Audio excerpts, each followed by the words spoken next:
नमस्कार. जय जवान या यूट्यूब चॅनलमध्ये मी किसान म्हणजे शेतकरी आपण सर्वांचं स्वागत करतो. माणसाच्या जीवनातील बायकोचं महत्व याविषयी थोडंसं बोलणार आहे मी. नटसम्राट मधलाच हा किस्सा एक. समुद्राला जसा किनारा असतो तसाच संसाराला देखील एक किनारा असतो, बायको नावाचा किनारा. म्हणजेच बायको नावाचं बंदर असतं नवरा नावाच्या गलबतासाठी.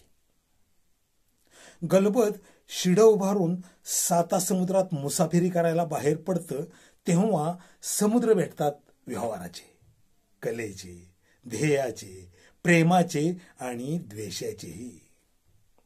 या दर्या शिरावं, दूरवरचे किनारे पाहावे, वादळ वारेशी मुकाबला करावा, चंद्र चांदणेशी सोयरीक करावी, संतप्त लाटांची मस्ती अंगावर घ्यावी, जगणं असं असावं की पावला पावलावर मरणाशी मुलाखत व्हावी.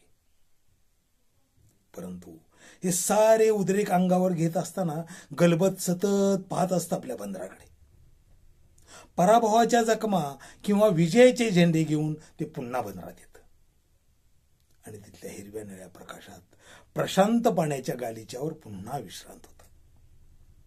गलबताच्या पराक्रमाचा उदय बंदरात होतो आणि पराभवाचं सांत्वनही त्याला बंदरातच मिळतं. अशी कीर्ती असते बंदराची, म्हणजेच बायकोची. आप्पासाहेबांच्या जीवनातून कावेरी नावाचं बंदर नाहीच झालेलं आहे आणि आप्पारूपी गलबत भरकटलेला आहे, भ्रमिष्ट झालेलं आहे. आणि या भ्रमिष्ट अवस्थेत आप्पा एके दिवशी घर सोडून निघून जातात, कुणालाही न सांगता. सगळीकडे शोधाशोध चालू होती. नोकर माणसं शोध घेतात, नलू सुधाकर शोध घेतात, पोलिसात तक्रार दिली जाते, मुंबईला नंदूकडे कळवलं जातं, परंतु आप्पांचा तपास कुठेही लागत नाही. शेवटी विठोबा, नलूचा नोकर आणि आप्पांचा भक्त विठोबा नोकरी सोडून देतो, बॅग भरतो आणि आप्पांच्या शोधासाठी बाहेर पडतो.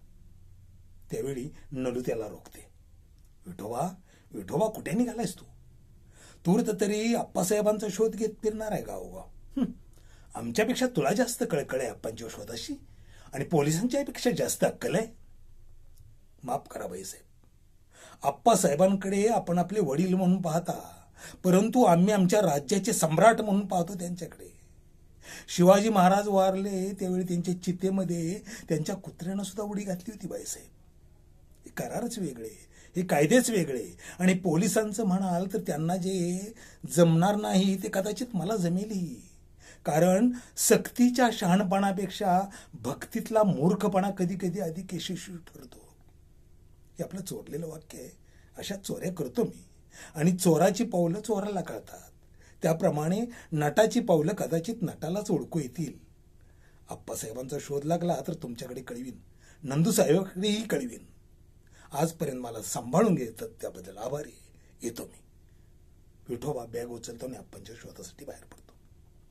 आता याच्यानंतरचा पुढचा भाग आहे तो मी पुढच्या व्हिडिओमध्ये सांगेन.